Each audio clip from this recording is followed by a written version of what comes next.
Alors c'est vrai que nous travaillons de façon, je dirais, étroite avec nos partenaires du département, le conseil départemental, le conseil de l'ordre des médecins, la préfecture, et puis aussi, je dirais, l'assurance maladie, sur l'attractivité finalement du département par rapport au recrutement des médecins.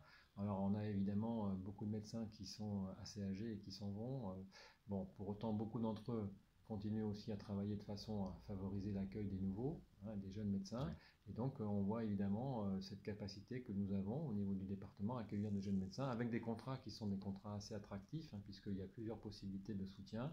Il y a évidemment l'aide à l'installation, le fameux 50 000 euros d'aide à l'installation quand on est dans une zone déficitaire. Et il faut savoir que le département de Lot-et-Garonne, au regard de ses caractéristiques, a une grosse partie de la population qui est aujourd'hui située dans cette zone, je dirais, d'accompagnement prioritaire. Donc, on fait des choses de cette nature. Donc, il y a des contrats spécifiques d'aide à l'installation.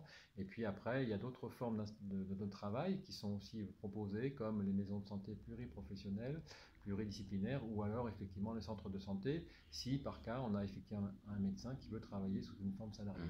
Donc on a bien compris, il y avait une large gamme de palettes et de propositions pour essayer d'améliorer la situation.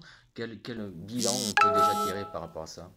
Bah, le bilan qu'on peut tirer, c'est que justement aujourd'hui on a ralenti de façon considérable la diminution des médecins à la fois généralistes et spécialistes, et on a de nouveaux médecins qui arrivent, des jeunes. Alors le problème, c'est qu'évidemment c'est pas un départ, je dirais, pour une arrivée, donc on a encore quelques situations tendues, mais je dirais quand on regarde la trajectoire qui était envisagée à une période, on a considérablement atténué, et donc la situation elle reste relativement stable.